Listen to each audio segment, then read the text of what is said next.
dibalas dengan akhlak yang tidak baik. Karena Allah berfirman setelah amar ma'ruf nahi mungkar, wasbir, sabarlah.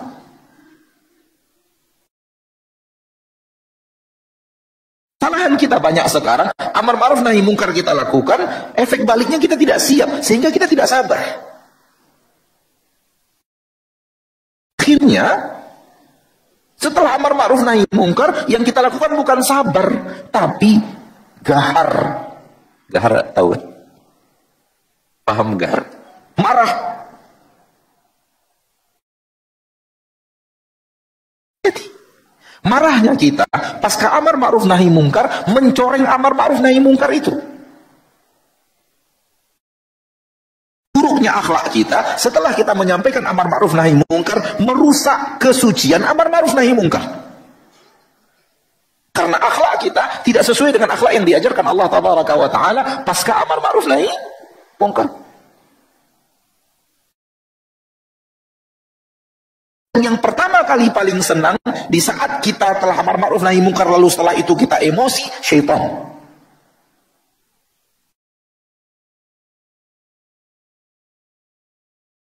Dia berhasil membuktikan amar ma'ruf nahi mungkar kita ada sesuatu yang kurang tepat. Mungkin masih ada unsur ingin didengar kata-kata. Mungkin masih ada unsur saya harus dipatuhi. Mungkin masih ada unsur ini saya loh yang ngomong, masa kamu nggak percaya?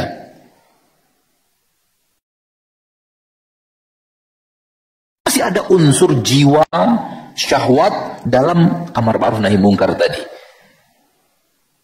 Syubuhu syaibah, kata orang Arab, ada sesuatu yang merusak kesucian amar ma'ruf nahi mungkar itu. Ada unsur egois.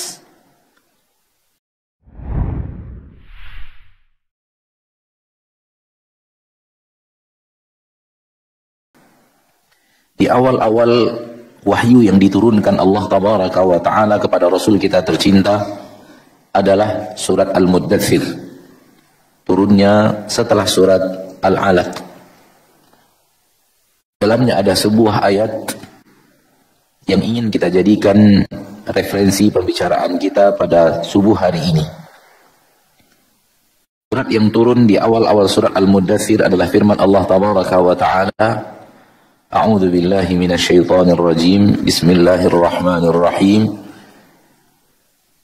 Ya ayyuhal muddathir qum fa'anzir wa rabbaka fakabbir wa thiyabaka fatahhir warrujza fahjur wa la tamnun tastakfir wa li rabbika fasbir. Yang ingin kita jadikan referensi adalah ayat yang terakhir, wa li rabbika fasbir, dan bersabarlah engkau untuk Rabbmu, untuk mendapatkan ridho Rabbmu, untuk mendapatkan kemuliaan di sisi Rabbmu, untuk mendapatkan aneka ragam kebaikan yang tiada tara di sisi Rabbmu, engkau harus bersabar. Perintah dari Allah Tabaraka wa Ta'ala kepada Nabi-Nya tercinta di awal turunnya wahyu untuk menyiapkan sifat sabar. Karena sebentar lagi beliau akan membawa risalah. Sebentar lagi beliau akan diembankan perintah untuk berdakwah. Fa'anzir, bangkitlah dan berikan peringatan kepada manusia. Dalam ayat ini Allah Tabaraka wa Ta'ala Rabbul Izzati wal Jalalah memberikan kepada Nabi kita tercinta bahwa sebentar lagi akan datang kepada engkau hal-hal yang tidak nyaman. Hal-hal yang penuh dengan perjuangan, hal-hal yang berat, hal-hal yang penuh dengan kesedihan dan air mata. Maka bersiaplah dengan kesabaran.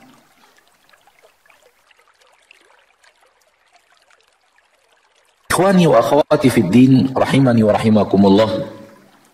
Kalau itu sesuatu yang Allah sampaikan kepada Rasulnya tercinta di awal akan berdakwah, pertanda Allah Tabaraka wa Ta'ala menyuruh Rasulnya tercinta bersiap untuk sesuatu yang sangat berat yang akan beliau hadapi. Sebelum turunnya ayat ini turun juga yang pertama, yaitu awal surat Al-Alaq. Sebagaimana yang kita tahu di dalam hadis Sahih Bukhari, Rasulullah sallallahu alaihi wasallam pulang ke rumah dalam kondisi ketakutan. Kemudian setelah ketakutannya hilang, berhadapan dengan malaikat Jibril dalam bentuk yang asli, mendekap sampai susah bernafas. Setelah menceritakan segalanya kepada ibu kita Khadijah bintu Khuwailid radhiyallahu anha wa ardhaha, Khadijah membawa Nabi kita sallallahu alaihi wasallam kepada ahlul kitab Waraqah bin Naufal. Setelah menceritakan apa yang beliau saksikan, apa yang terjadi di Gua Hira, di atas Jabal Nur atau Jabal Hira, sebagian menamakan Jabal Nur dan sebagian menamakan Jabal Hira sesuai dengan nama guanya. Namun yang lebih masyhur adalah Jabal Nur. Waraqah bin Naufal dari kitab. Waraqah bin Naufal, innahu namus alladhi nazala ala Musa. Yang kau lihat itu, wahai Muhammad, adalah malaikat yang pernah mendatangi Musa. Ya laitani kuntu jada'an idh yukhrijuka qaumuk la ansurannaka nasran mu'azzara.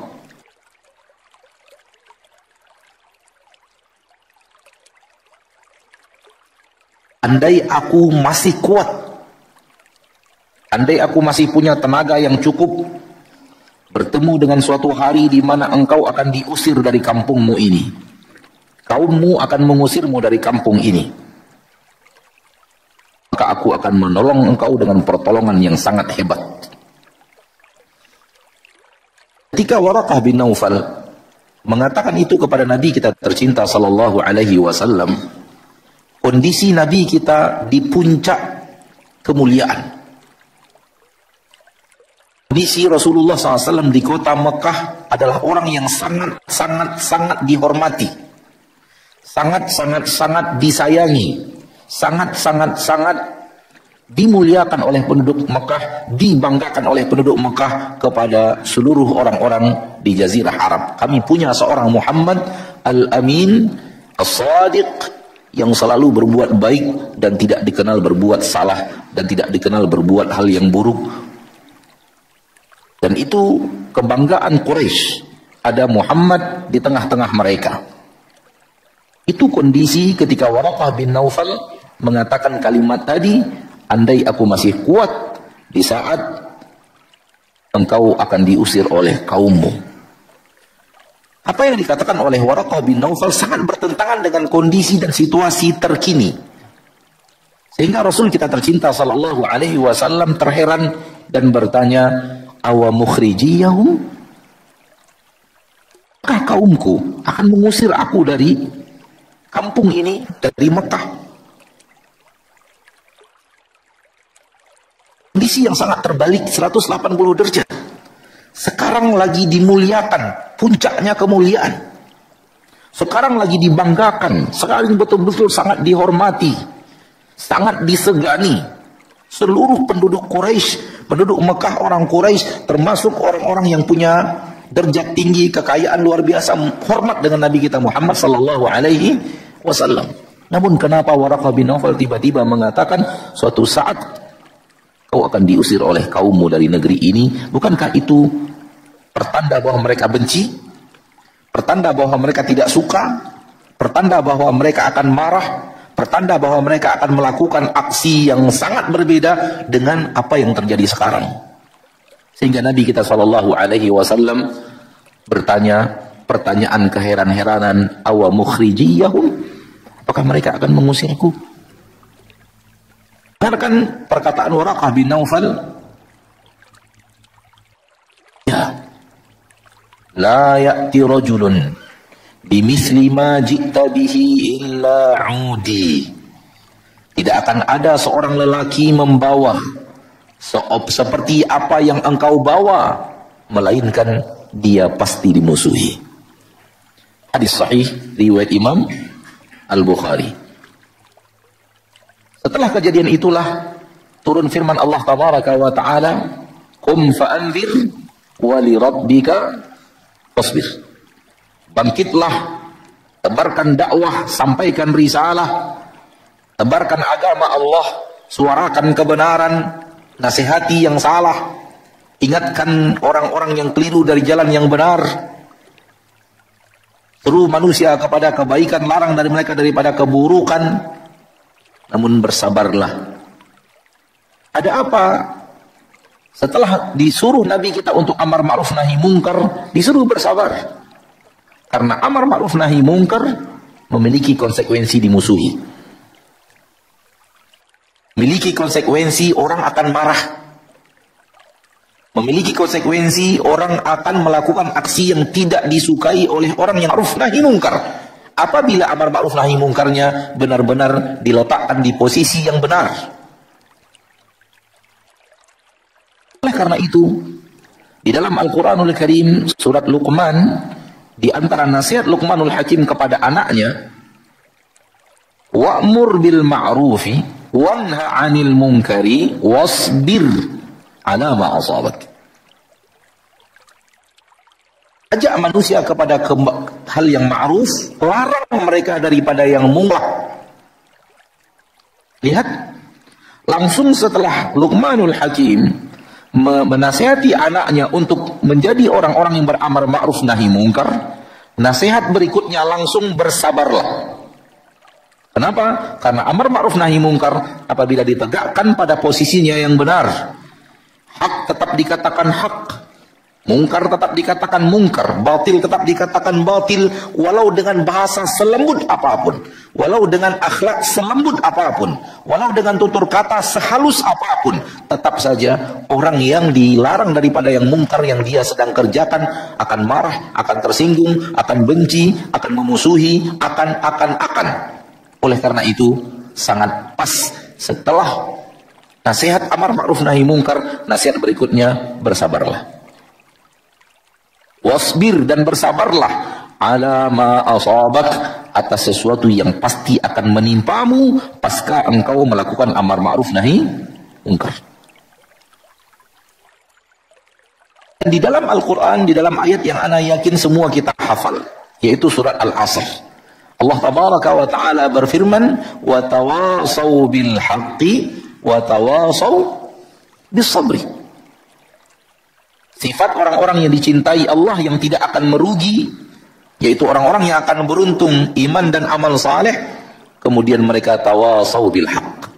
Tawasau bil haq, saudaraku saudariku, amar ma'ruf nahi mungkar. Karena hak itu adalah seluruh yang ma'ruf dikatakan ma'ruf, seluruh yang mungkar dikatakan mungkar. Dengan siapapun, di hadapan siapapun, tidak menyembunyikan ayat-ayat Allah, tidak menyembunyikan hadis-hadis Rasulullah sallallahu alaihi wasallam. Kalau disampaikan dengan tutur kata terbaik, adab akhlak terbaik, dan tidak ada lagi manusia dengan tutur kata terbaik, dengan akhlak terbaik lebih daripada Rasul kita tercinta Muhammad sallallahu alaihi wasallam. Akhlak beliau puncaknya akhlak seorang insan. Dan tutur kata beliau lembut, terlembut dari manusia yang pernah ada di permukaan bumi. Beliau yang terlembut tutur katanya. Beliau yang paling halus akhlaknya. Beliau yang paling mahir berbicara dengan selembut-lembutnya. Namun tetap saja beliau diusir oleh kaumnya dari Mekah.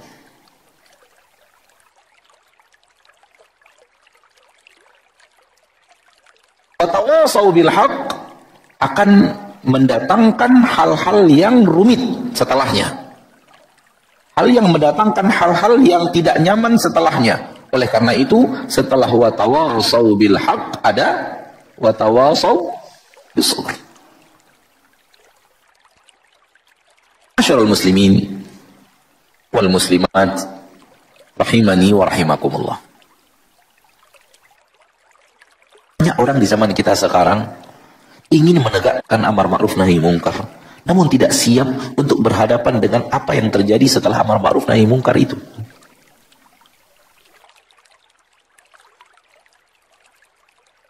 siap. Tak siap dengan konsekuensi amar ma'ruf nahi mungkar. Apapun yang benar-benar melakukan amar ma'ruf nahi mungkar, pasti berhadapan dengan sesuatu yang sangat membutuhkan apa? Sabar.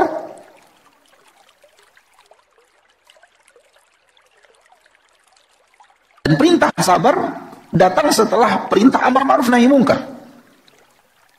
Dan amar ma'ruf nahi mungkar adalah dakwah, yang dakwah itu jalannya Rasul kita tercinta sallallahu alaihi wasallam, dan jalan seluruh nabi dan rasul utusan Allah, dan jalan seluruh orang-orang yang mengikuti nabi dan rasul.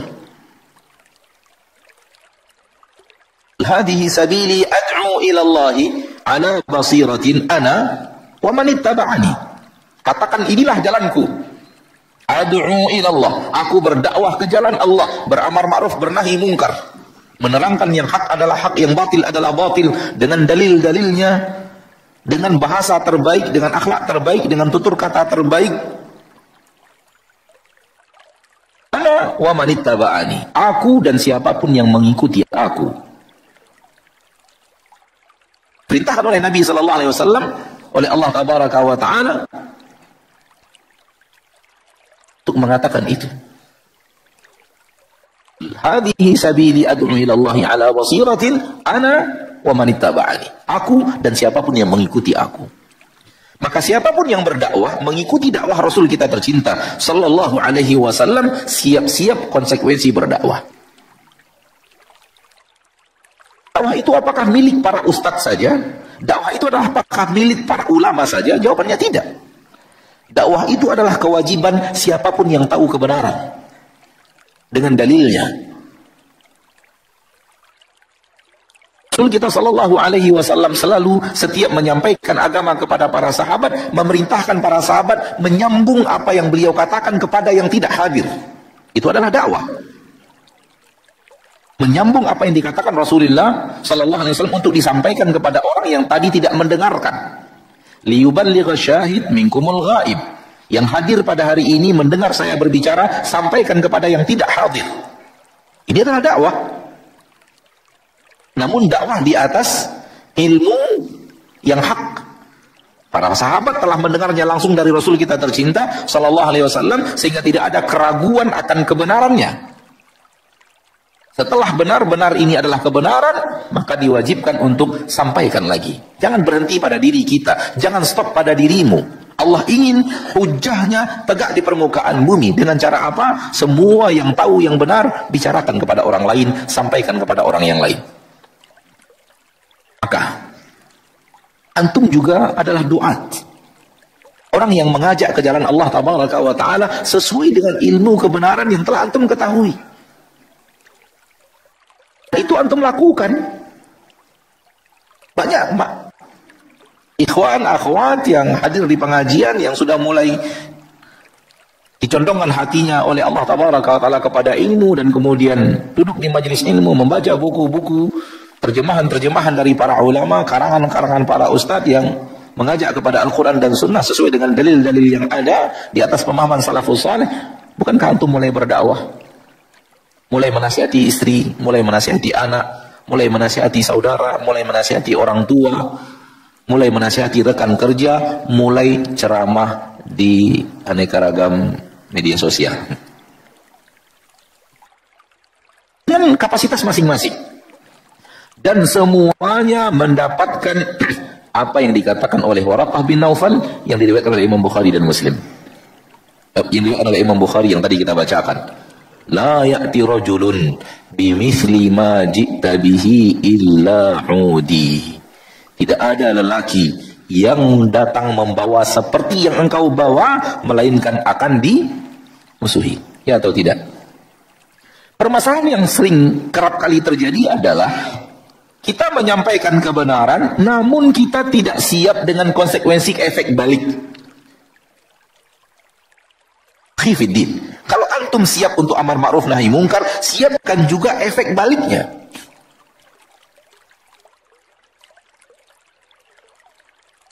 Efek baliknya antum akan dikatakan aliran sesat, antum akan dikatakan agama baru, antum akan dikatakan ini itu. Antum akan dibenci oleh orang-orang yang sebelumnya mencintai antum. Antum akan dianggap pemecah belah. Antum akan dianggap sok menang sendiri. Antum akan dikatakan sok suci. Antum akan dikatakan sok. Antum akan dikatakan kayaknya surga milik antum aja. Ya atau tidak? Terjadi atau tidak? Jangan dilawan dengan emosi. Jangan dibalas dengan akhlak yang tidak baik. Karena Allah berfirman setelah amar ma'ruf nahi mungkar, wasbir. Sabarlah.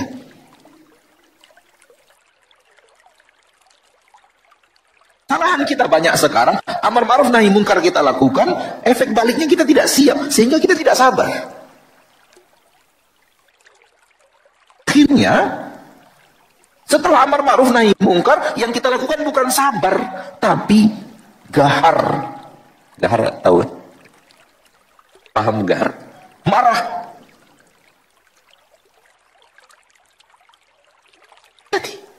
Marahnya kita pasca amar ma'ruf nahi mungkar mencoreng amar ma'ruf nahi mungkar itu. Buruknya akhlak kita setelah kita menyampaikan amar ma'ruf nahi mungkar merusak kesucian amar ma'ruf nahi mungkar.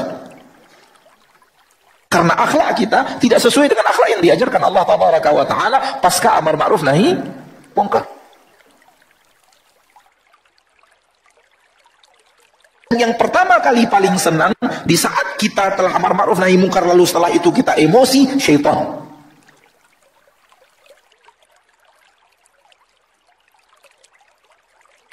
Dia berhasil membuktikan amar ma'ruf nahi mungkar kita ada sesuatu yang kurang tepat. Mungkin masih ada unsur ingin didengar kata-kata. Mungkin masih ada unsur saya harus dipatuhi. Mungkin masih ada unsur ini saya loh yang ngomong, masa kamu nggak percaya?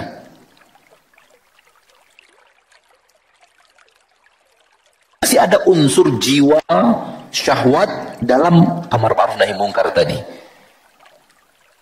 Syubuhu syaibah kata orang Arab, ada sesuatu yang merusak kesucian amar ma'ruf nahi mungkar itu.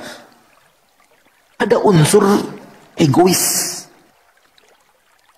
ingin menang, ingin lawannya kalah.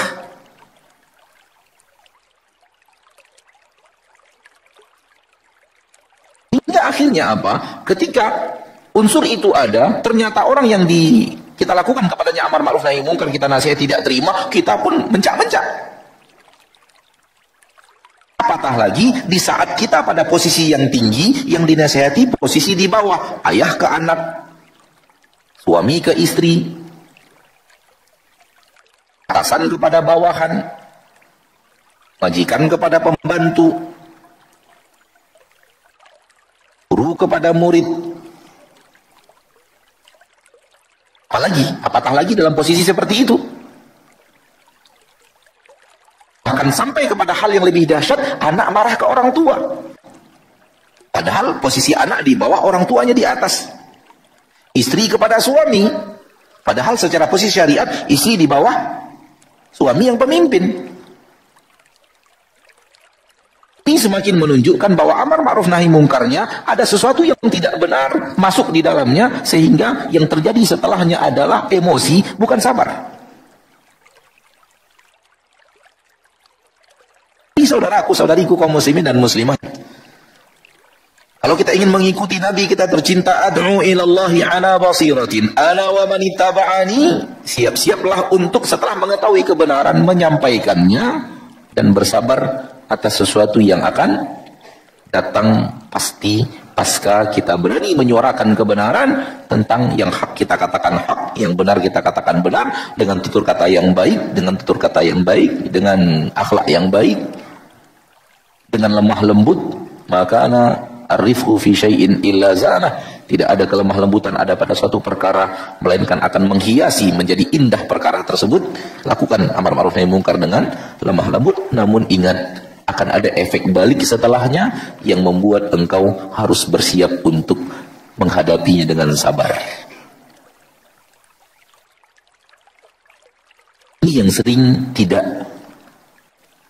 ya bukan sering ya, bukan tidak, Ini yang sering terjadi, sebahagian kaum muslimin tak siap dengan efek balik amar ma'ruf nahi munkar.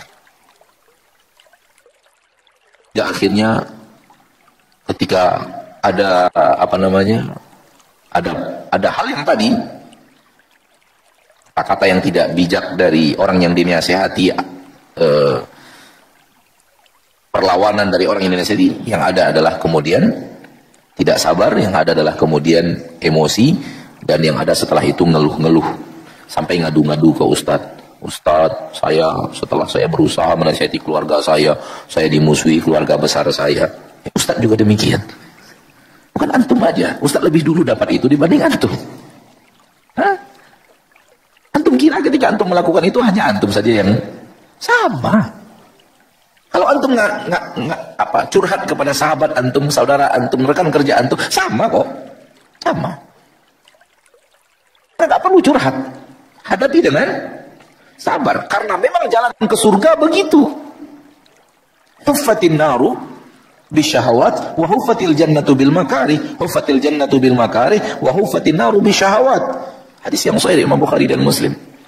Allah telah memagari neraka dengan hal-hal yang dicintai syahwat sesuai dengan syahwat manusia, dan Allah telah memagari surga sesuai dengan hal-hal yang tidak disukai, hal yang makruh, hal yang dibenci, itu yang memagari surga. Kita tidak bisa masuk surga dengan syahwat. Kita masuk surga dengan hal yang tidak disukai oleh syahwat. Harus melewati itu. Dan diantaranya adalah ini. Ketika kita suarakan apa yang kita ketahui daripada kebenaran, akan ada aksi balik yang tidak kita sukai dari orang yang dinasihati. Ketika itu terjadi, ingat Allah menyuruh kita, Allah menyuruh Rasulnya, Allah menyuruh orang yang berdakwah, isbir.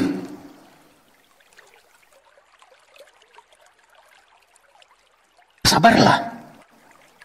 Maka kalau ingin berdakwah, beramal ma'ruf nahi munkar, ingin menyampaikan kebenaran, siapkan sabar. Sebelum siapkan sabar, murnikan maksud amar ma'ruf nahi munkar. Ikhlas kepada Allah untuk menegakkan agama Allah, untuk menegakkan hujah kebenaran, bukan untuk suara kita agar didengar, agar kita menang, agar kita diterima. Ini karena Allah. Anda terima, alhamdulillah. Anda tidak terima juga, alhamdulillah. Tugas saya hanya menyampaikan. Perintah Allah kepada saya hanya mengingatkan. Saya tidak punya kewajiban sampai membuat engkau terima apa yang saya sampaikan.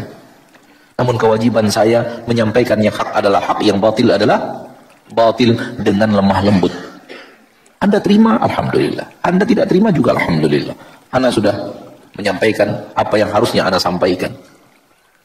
Hari ini Anda tidak terima, mudah-mudahan lain kali Anda menghayatinya, meresapinya, dan kembali kepadanya. Alangkah banyaknya orang yang hari ini menolak, setelah sekian tahun bertemu di majelis yang sama-sama menuntut ilmu. Alangkah seringnya terjadi. Bahkan seorang anak taubat dari jalan yang salah setelah orang tuanya yang selalu menasihatinya meninggal dunia. Ketika orang tuanya menasihatinya, dia selalu tolak, dia selalu abaikan. Namun setelah meninggal dunia dia baru sadar. Alhamdulillah. Dan dia baru ingat bagaimana orang tuanya dulu menasihatinya. Setelah orang tua itu tiada. Alhamdulillah. Walaupun orang tuanya tidak tahu anaknya taubat, akan tetapi nanti di akhirat pasti akan tahu. Maka kalau antum ingin menyampaikan al-haq sesuai dengan kapasitas masing-masing, ketahui yang hak benar-benar hak dengan dalilnya dan sampaikan. Ingat, setelahnya jangan emosi. Setelahnya harus sabar. Setelahnya harus maafkan orang yang berbuat salah kepada Anda setelah Anda menasihatinya. Maafkan orang yang berbuat salah kepada Anda setelah Anda menasihatinya. Bukan justru mencak-mencak, kamu ini dinasihati, tidak mau, dasar. Waja'alnahum a'immatan yahduna bi amrina. Kami jadikan mereka adalah pemimpin-pemimpin, orang-orang yang terdepan mengajak manusia ke jalan Allah, lamma sabaru, tatkala mereka apa? Bersabar. Bukan tatkala mereka emosi. Emosi dan amar ma'ruf nahi mungkar, dua hal yang harus berjauhan, bukan berdekatan. Sekarang kita ingin mengajak, oke, bersihkan niat, ikhlaskan kepada Allah. Tujuan dakwah hanyalah iblaghul haq, menyampaikan kebenaran. Wa ma alaina illal balaghul mubin. Tidak ada kewajiban kami, itu para nabi dan para rasul, bukan kita. Tidak ada kewajiban kami kecuali hanya menyampaikan, bukan membuat Anda sadar, bukan membuat Anda taubat. Bukan itu kewajibannya, menyampaikan saja. Namun menyampaikan dengan lemah lembut, menyampaikan dengan akhlakul karimah, menyampaikannya dengan tutur kata yang baik. Itulah kewajiban para nabi dan para rasul, apalagi kita. Maka ketika menyampaikan itu, sampaikan dengan niat ingin menegakkan hujah Allah, ingin menyampaikan kebenaran, ingin amar ma'ruf nahi mungkar. Dan setelah itu, kalau terjadi efek balik yang Anda tidak suka, maafkan orang yang melakukan kesalahan itu dan bersabarlah. Kan tidak siap dengan sesuatu yang akan datang menimpa pasca amar ma'ruf nahi mungkar. Nasihat kita pada pagi hari yang berbahagia ini, karena sudah mulai banyak kita mendengarkan keluhan-keluhan. Ustadz begini, saya begini. Kalau memori kita ini ingat lagi keluhan itu, sudah penuh memori kita dengan keluhan-keluhan kaum muslimin. Tak perlu mengeluh, karena memang itulah sunnatullah. Itu yang harus Anda dapatkan dari Allah Tabaraka wa Ta'ala, karena surga diraih dengan sabar, bukan diraih dengan emosi. Surga diraih dengan memaafkan kesalahan orang yang bersalah kepada kita, bukan membalas kesalahan orang dengan kesalahan yang sama. Lihatlah biografi dakwah Nabi Nuh, Rasul pertama di permukaan bumi, bagaimana kaumnya memperlakukan ia. Lihatlah Nabi Ibrahim, bagaimana kaumnya memperlakukan Nabi Ibrahim, manusia terbaik di permukaan bumi ketika itu. Sampai datangnya Rasul kita tercinta sallallahu alaihi wasallam, baru manusia terbaik pindah ke Rasul kita tercinta SAW. Namun ketika itu beliau manusia terbaik di permukaan bumi. Beliau mengajak kaumnya kepada kebaikan. Beliau ingin berusaha untuk menasihati kaumnya untuk terhindar daripada keburukan. Namun lihat apa yang dilakukan kaumnya kepada Nabi Ibrahim alaihi salam. Lihat juga apa yang dilakukan Fir'aun kepada Musa alaihi salam. Lihat juga apa yang dilakukan kaum Nabi Isa kepada Isa alaihi salam. Dan lihat juga apa yang dilakukan Quraisy kepada Nabi kita Muhammad sallallahu alaihi wasallam. Tidakkah mereka semua adalah suri tauladan kita, ma'asyarul muslimin? Terutama Nabi kita Muhammad sallallahu alaihi wasallam. Maka apabila kita membawa sesuatu dari Nabi sesuai dengan apa yang datang dari Nabi sallallahu alaihi wasallam, hal ini pasti akan terjadi. Jangan dibalas. Jangan dibalas kejahilan dengan kejahilan. Jangan dibalas tudingan dengan tudingan. Jangan dibalas emosinya orang dengan emosi lagi. Jangan dibalas tutur kata orang yang tidak baik dengan tutur kata yang tidak baik pula. Bukan itu jalan dakwah. Namun balaslah emosi orang dengan sabar. Balaslah tutur kata yang tidak baik dari orang tersebut dengan tutur kata yang baik. Balaslah tudingan-tudingannya dengan ucapan-ucapan yang indah. Wa idza khatabahumul jahiluna qalu salama. Sifat ibadur rahman, sifat hamba-hamba Allah yang Allah cintai. Apabila dia dijahili oleh orang, baik dengan perkataan, baik dengan perbuatan dan tindakan, tudingan dan aneka ragam, qalu salama. Mereka hanya mengatakan, semoga Allah memberikan keselamatan kepada kami, semoga Allah memberikan keselamatan kepada antum sekalian yang telah nyakiti kami. Itu dia. Maka bersiaplah dengan sabar. Jangan dakwah mau, sabarnya nggak siap. Akhirnya emosi.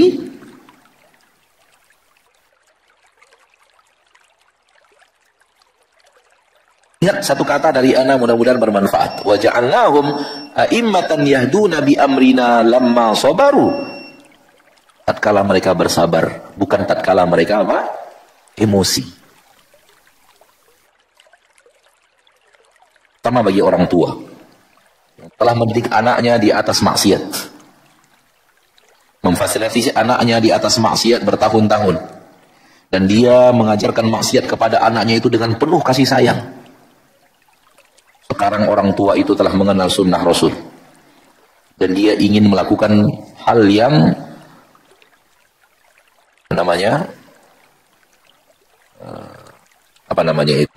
hal yang kilas balik, ingin menebus kesalahan dia ketika mendidik anaknya di atas yang tidak baik, lalu sekarang ingin mendidik anaknya di atas kebaikan, ingin menyampaikan yang hak, menyampaikan yang benar, menasihati anak yang dulu pernah kita didik dengan cara yang tidak baik dan tidak benar.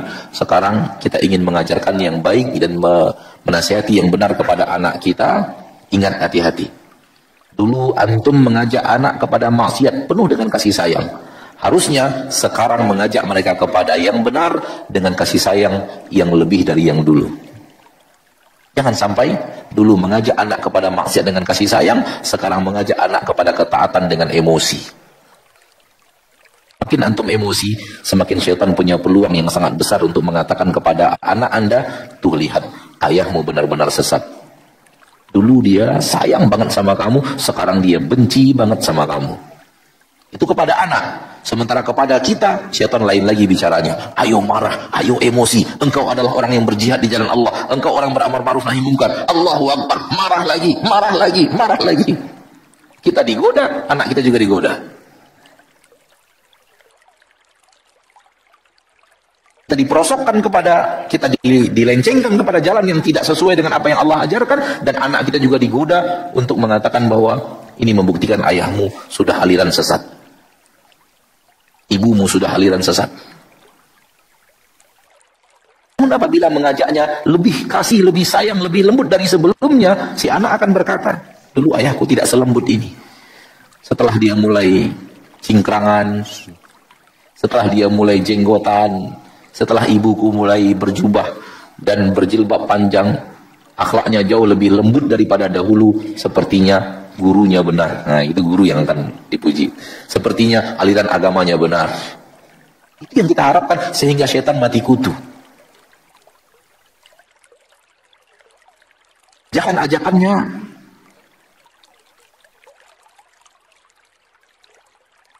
putus dengan akhlak kita yang sesuai dengan apa yang Allah ajarkan. Wa tawasau bil haqqi wa tawasau bis sabr. Wa'mur bil ma'rufi wanha 'anil munkari wasbir. Semakin rajin kita memaafkan orang, maka akan semakin banyak pahala yang kita dapatkan. Semakin rajin kita memaafkan kesalahan orang lain kepada kita, semakin mulia kita di surga Allah tabaraka wa ta'ala. Innama yuwaffas sabirun ajrahum bighairi hisab. Orang yang benar-benar bersabar di permukaan bumi, menghidupkan sabar dalam kehidupannya, di akhirat Allah berikan ganjaran tanpa dihisab-hisab, tanpa ditakar. Yang nakarnya Allah, langsung Allah yang memberikan. Gak ada takaran. Sholat ada takarannya, puasa ada takarannya, haji ada takaran ibadahnya, takaran pahalanya. Sabar gak ada, diberikan tanpa takaran. Karena itu, manusia terbaik di permukaan bumi adalah orang yang pandai bersabar dalam berdakwah. Itu para nabi dan para rasul. Dan pemimpinnya adalah nabi kita tercinta Muhammad sallallahu alaihi wasallam. Dahulu kala, di zaman Islam itu, awal-awal dakwah, sangat banyak yang masuk Islam melihat sabarnya nabi dan para sahabat.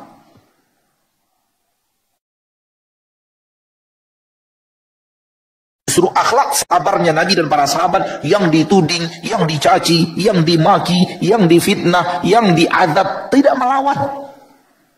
Nabi menyuruh, biarkan, maafkan, biarkan, maafkan, biarkan, maafkan, biarkan, maafkan. Ini akhlak yang harusnya kita bawa sekarang di saat kondisi kita dengan kondisi para sahabat di kota Mekah mirip. Di saat Islam itu di tengah masyarakatnya dianggap asing. Di saat sunnah yang sesuai dengan apa yang diajarkan Nabi kita tercinta sallallahu alaihi wasallam, di tengah masyarakatnya dianggap asing. Ya, kondisi kita sekarang itu mirip dengan kondisi para sahabat dahulu kala di kota Mekah. Islam dianggap apa? Asing. Dianggap berbeda dengan budaya dan kebiasaan, berbeda dengan apa yang diajarkan oleh ayah dan orang tua dan nenek moyang, berbeda dengan kebiasaan di tengah-tengah yang biasa dan lazim dilakukan orang-orang. Dianggap agama baru. Nah, tidak agama baru. Bukankah kita mengajak kepada apa yang diamalkan Rasul dan para sahabat? Berarti agama kuno, agama 1400 tahun yang lalu lebih. Nah, di mana letak barunya? Justru kita mengajak untuk mengkunokan agama kita. Karena kita mengajaknya ke 1400 tahun lebih yang lalu. Itu agama kuno loh, bukan agama baru. Namun dikatakan agama baru karena kebiasaan di tengah masyarakat tidak begitu. Sebenarnya yang baru yang mana? Ya, adat kebiasaan masyarakat itu yang baru. Namun kondisi seperti yang kita ketahui bersama.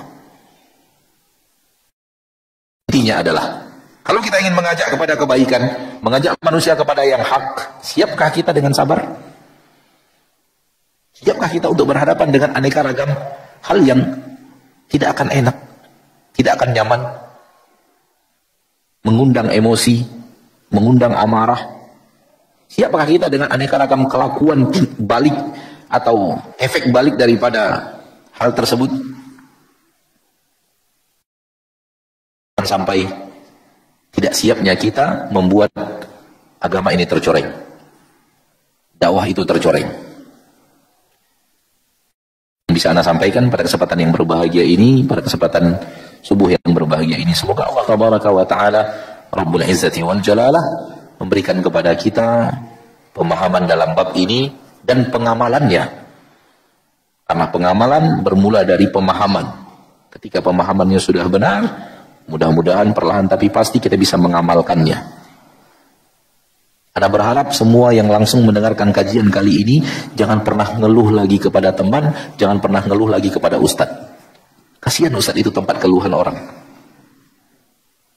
Dengarkan curhatan ustadz, saya nasihati suami saya ternyata begini. Saya nasihati anak saya ternyata anak saya begini.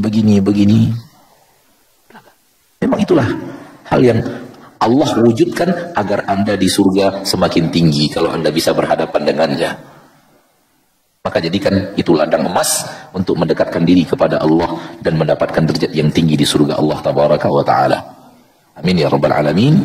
Kalau memang ada pertanyaan, Assalamualaikum warahmatullahi wabarakatuh. Sampai jumpa kembali di World Islam Channel.